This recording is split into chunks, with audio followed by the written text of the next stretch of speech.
എല്ലാവർക്കും നമസ്കാരം. Cable T V operators അസോസിയേഷൻ്റെ 14ാമത് സംസ്ഥാന കൺവെൻഷനുമായി ബന്ധപ്പെട്ട കാര്യങ്ങൾ നിങ്ങളോട് ഷെയർ ചെയ്യുന്നതിന് വേണ്ടിയിട്ടാണ് ഞങ്ങളിന്ന് ഈ പ്രസ് മീറ്റിൽ വന്നിട്ടുള്ളത്. നിങ്ങളെ അറിയാവുന്ന പോലെ തന്നെ കേരളത്തിലെ ഏറ്റവും വലിയ ഡിജിറ്റൽ കേബിൾ ടി വി പ്രൊവൈഡറാണ് Kerala Vision. Cable T V മേഖലയിൽ മാത്രമല്ല, ബ്രോഡ്ബാൻഡ് രംഗത്തും ഇന്ന് കേരളത്തിലെ വയേർഡ് കണക്ഷനിൽ 1ാം സ്ഥാനത്തുള്ള കമ്പനിയാണ് കേരള വിഷൻ. അതടക്കം മാധ്യമ മേഖലയിലും കേരള വിഷൻ്റെ സാന്നിധ്യത്തെ കുറിച്ച് നിങ്ങൾക്കറിയാം.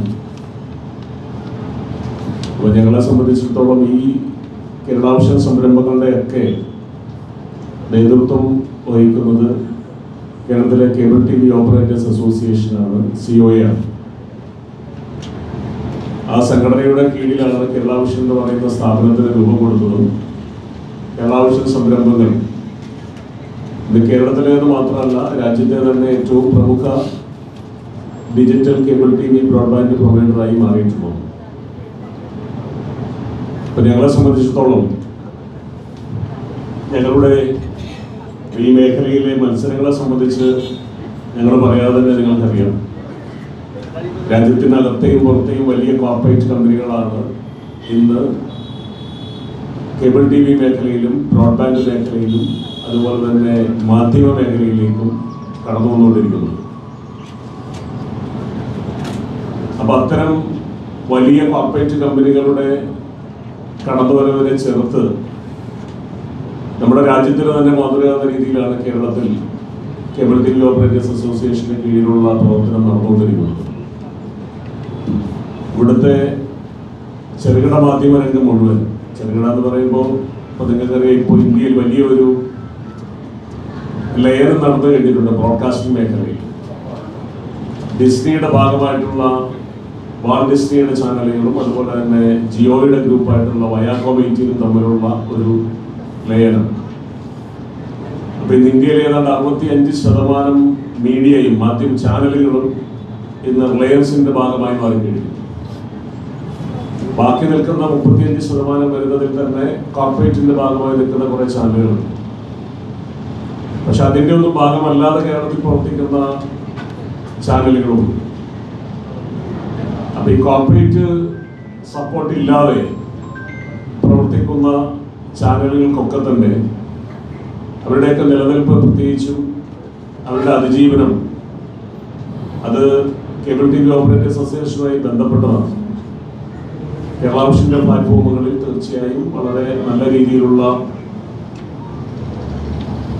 സഹകരണം അവരുമായി ബന്ധപ്പെട്ടുകൊണ്ട് ഞങ്ങൾ ചെയ്യുന്നുണ്ട്. അപ്പോൾ ഞങ്ങൾക്ക് മാത്രമല്ല, കേരളത്തിലെ കോർപ്പറേറ്റ്വൽക്കരിക്കാത്ത ചാനലുകളോട് കൂടി നിലനിൽപ്പിന് ആധാരം എന്ന് പറയുന്നത് ഞങ്ങളുടെ അസോസിയേഷനും കേരള വിഷൻ പ്ലാറ്റ്ഫോമുമാണെന്ന് സംശയം പറയാൻ കഴിയും. അപ്പൊ അങ്ങനെ കേരളത്തിന്റെ വിവിധ മേഖലകളിൽ നിർണായകമായ ഒരു സ്വാധീനം ഉള്ള കമ്പനികളെ നയിക്കുന്ന സംഘടന എന്നുള്ള നിലയ്ക്ക് ഞങ്ങളുടെ സംസ്ഥാന കൺവെൻഷൻ വളരെ പ്രാധാന്യമുണ്ട്. ഈ 2 ദിവസം ഫെബ്രുവരി മാസം 5, 6 തീയതികളിലായിട്ട് നമ്മുടെ വഴുതക്കാടുള്ള മൗണ്ട് കാർമൽ കൺവെൻഷൻ സെന്ററിൽ വെച്ചിട്ടാണ് കൺവെൻഷൻ നടക്കുന്നത്. കൺവെൻഷന്റെ ഔപചാരികമായി ഉദ്ഘാടനം നടത്തുന്നത് ബഹുമാനപ്പെട്ട കേരള നിയമസഭാ സ്പീക്കറാണ്. അതേപോലെ തന്നെ ശ്രീ ആന്റണി രാജു ആയിരിക്കും ആ കൺവെൻഷന്റെ അധ്യക്ഷനാവുക. അതിനുശേഷം ഞങ്ങളുടെ ബിസിനസ്സിനെ സംബന്ധിച്ചിട്ടുള്ള സമഗ്രമായ റിപ്പോർട്ടിങ്ങും അതുപോലെ ബിസിനസ് ചർച്ചകളുമൊക്കെ തുടർന്നുണ്ടാവും. 6ാം ദിവസം, പിന്നെ 2ാമത്തെ ദിവസത്തെ ചടങ്ങ് മുഖ്യാതിഥിയായി പങ്കെടുക്കുന്നത് കേരളത്തിന്റെ ബഹുമാന്യനായ പ്രതിപക്ഷ നേതാവാണ്. അവിടെ വെച്ച് കേരളത്തിൽ കേരള വിഷന്റെ പുതിയൊരു പ്രോജക്റ്റ് KV കണക്ട് എന്ന് പറയുന്ന ഞങ്ങളുടെ കസ്റ്റമേഴ്സിനുള്ള പുതിയൊരു പ്ലാൻ, അതിൻ്റെ ഔപചാരികമായ ഉദ്ഘാടനം അദ്ദേഹം നിർവഹിക്കും.